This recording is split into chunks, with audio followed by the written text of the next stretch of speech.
For today's video, we're going to be taking a look at a set of twins that were completely ignored in the mid-2000s in the Thomas franchise, especially once Hit took over. Bet you thought I was going to say Donald and Douglas. Dodge and Splatter. Dodge and Splatter. You know what? That doesn't sound right. It's like in the Drake and Josh Christmas special, where Josh signs the Christmas card, Josh and Drake, and then Drake tells him to sign it Drake and Josh because it sounds better.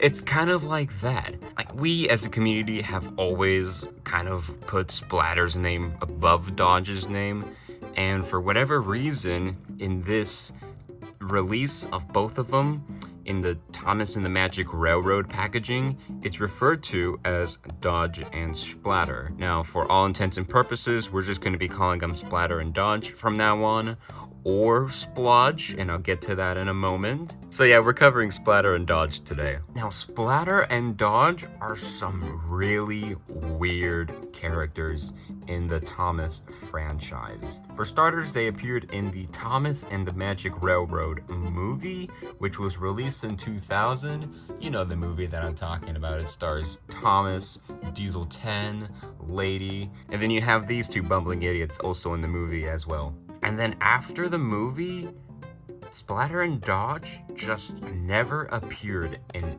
any other Thomas media out there. So anything after the movie they didn't appear in, meaning that they only appeared in the movie.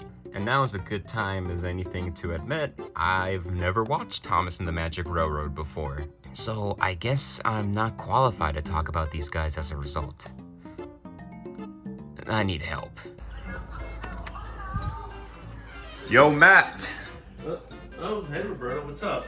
Dude, I need your help with something. Yeah, what's up, dude? Yeah, see, I'm doing a... Oh, that's perfect! What, Splatter and Dodge? Yes, dude, I'm going to make a video on Splatter and Dodge, but the problem is that I've never seen Thomas and the Magic Railroad. Wait, you've never seen Thomas and the Magic Railroad? Seriously? 100%. Never have. So, like, I don't know what to say about them because, like, this is the only thing they appeared in. Well, you know what, dude? Come pop a squat. Let's start this movie over again, and let's educate you. Sounds good. I'm so close. Oh my god, dude. Why can't you show more emotion? Oh, Lily, I'm so glad to see you. Burnett Stone is the most frustrating character ever, dude. Well, that was a movie. Alright, so now that I've got an understanding of what Thomas and the Magic Railroad is all about, and these guys' roles in the movie, let's dissect the movie. So in the movie, Sir Topham Hatt goes on holiday because that man needs a break sometimes from dealing with all these engines. And Diesel 10 arrives on Sodor along with Splatter and Dodge. We don't know where they're from, but Diesel 10 is out on a mission, and that mission is to destroy the lost engine, which we later find out to be Lady. And while Sir Topham Hatt's absence, he inquires the help of a man named Mr. Conductor, played by Alec Baldwin, and it looks like he and Diesel 10 have some trouble, since Diesel 10 fucking flings him away onto a windmill.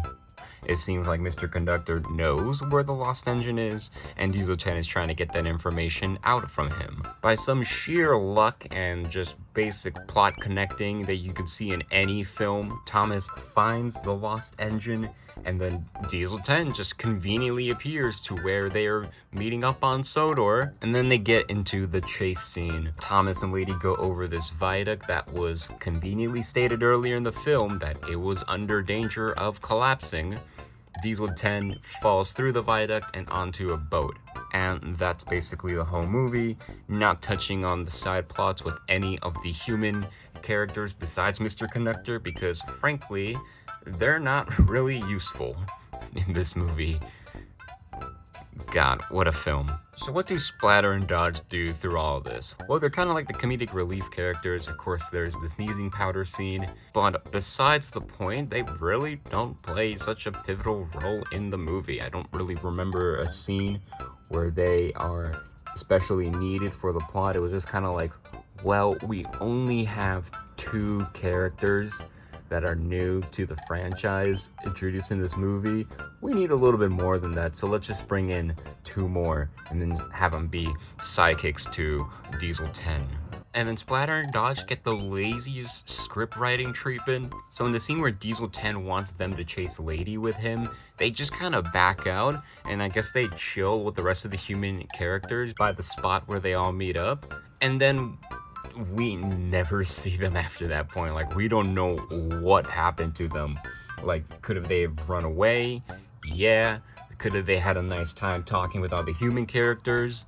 Yeah, we just don't know. And it's so weird how these characters that only appeared in one piece of Thomas media, they are such big fan favorites in the fandom. So now the question kind of remains, why did we never see them again after Thomas and the Magic Railroad?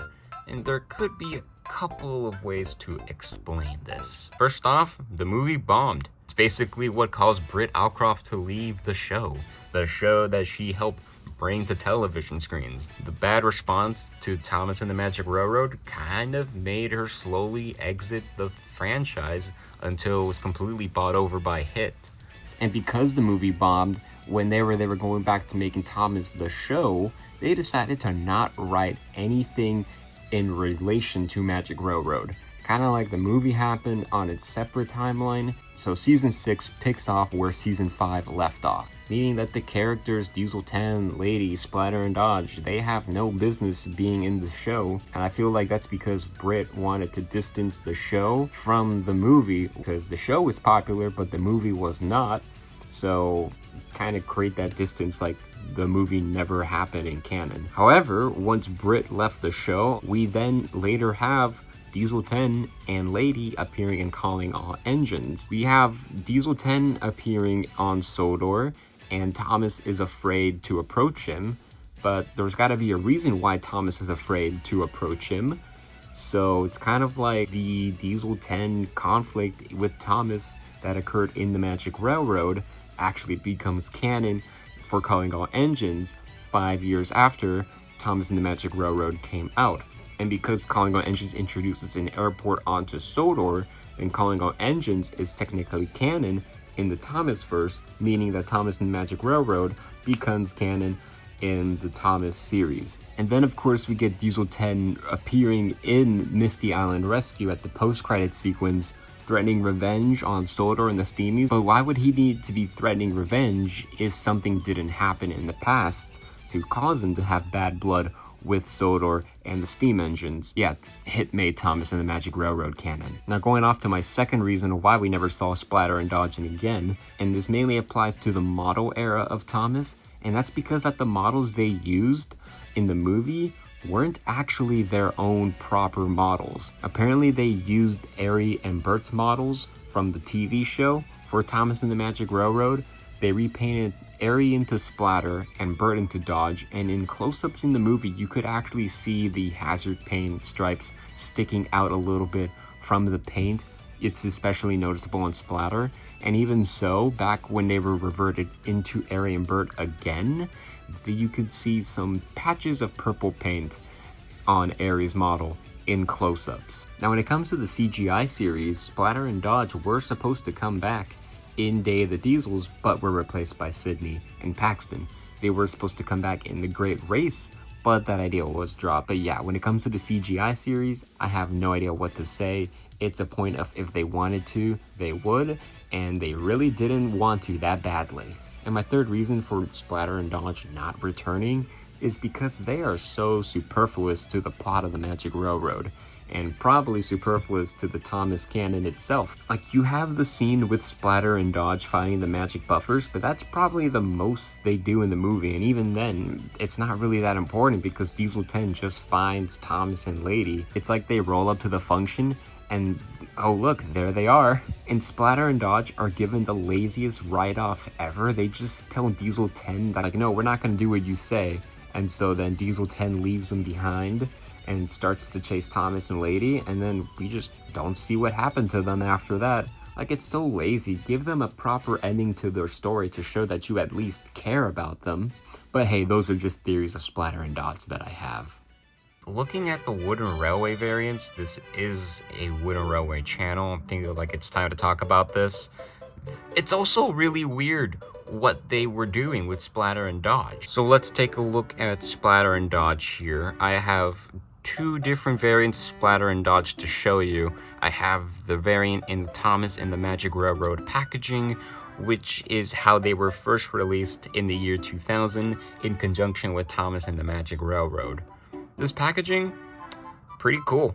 We don't see a packaging ever released like this. Usually it's just the blister box like this with both pieces of a 2-pack inside together. But no, we get a vertical alignment here rather than a horizontal alignment like with the usual 2-packs that we get.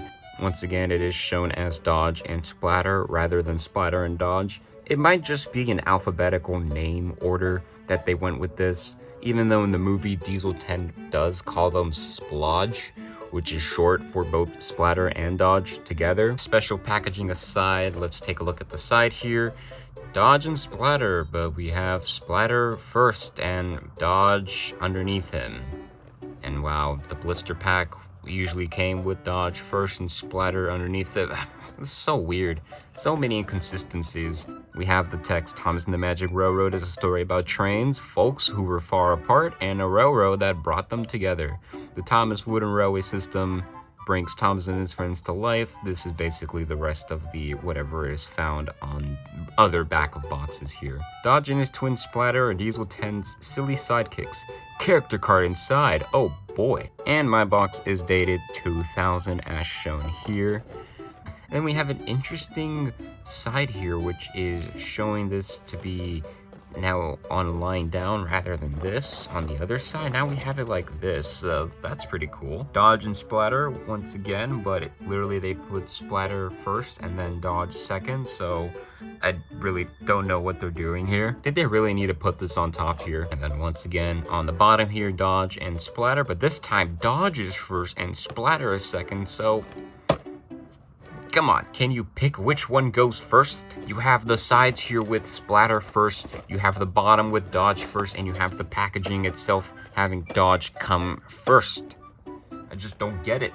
So yeah, this 2-pack was released in 2000, and then once all the hype of Thomas and the Magic Railroad died down, where they realized this movie flopped, by 2001, they retired this 2-pack, but they did not retire the characters because now we have single packs of both Splatter and Dodge. Once again, this is something really weird because by the point of 2003 or so, they began to take some characters that were available by themselves and repackage them into a 2-pack together. And the first characters that they did this with Annie and Clarabelle.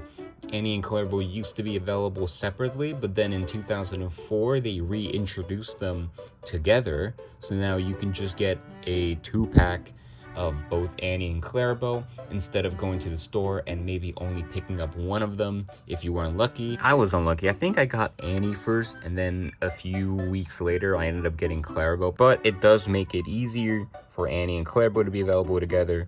They also did the same thing for Bill and Ben. They reintroduced them as a 2-pack in 2005. I also remember getting Ben by himself at a Toys R Us in like 2004, and I probably waited a year to find Bill.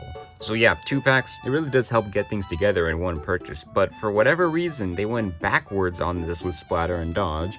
They released Splatter and Dodge by themselves beginning in the year 2002, and then in 2003, they retired them. And here's another thing that was pretty weird. These guys were introduced again in 2011 of all years. I know they were doing reintroductions of retired characters by that point. In 2006, we got Oliver, Toad, and Scruffy. 2007, we got Daisy and Derek.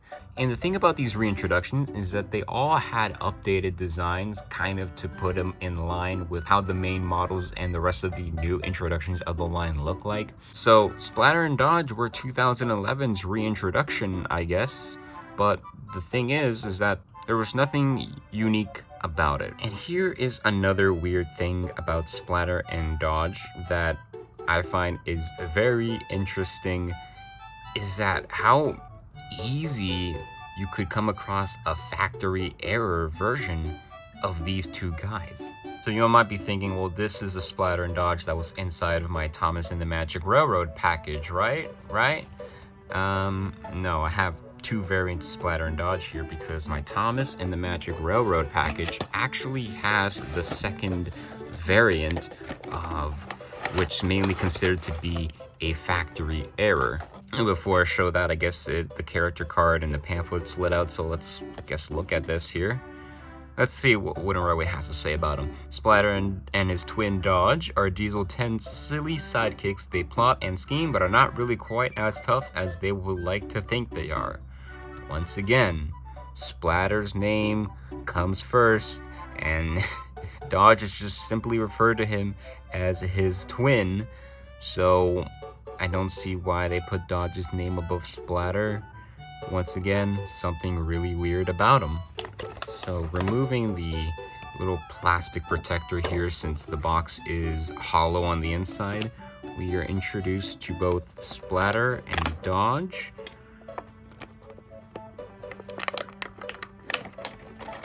I guess you can already tell what's still different about them, but let's just show up for the camera really closely. Yeah, that's not Splatter's face on this one here. And that's not Dodge's face on this one here. So clearly, I guess quality control was out the window at Learning Curve, because you can easily get the faces swapped on these guys, and they were just put into production like that. Bro, here's everyone all together. You can see Splatter's face is supposed to be this guy, but it's on this Dodge, and Dodge's face is supposed to be this, but it's on this Splatter. Once again, really weird. You could even look at the prototype faces here to know which one was supposed to be which. So yeah, that's not your face on this. So yeah, these guys have some easy factory errors that you can purchase. A really weird history in the Wooden Railway line being a 2-pack together and then eventually being split up and then reintroduced in 2011 of all years and not having anything new about them. Yeah, these guys are really neglected by the showrunners. These guys were, I guess, kind of neglected by Learning Curve because we have versions where the faces were swapped, and it's so easy to come across these two with their swapped faces. So yeah, Splatter and Dodge are really underrated characters. I can see why they have such a big fan following. I can also see why that they are kind of popular, because it's kind of mysterious, you know, to not know what really happened with them after the events of the movie. Finally, Splatter and Dodge are just really weird.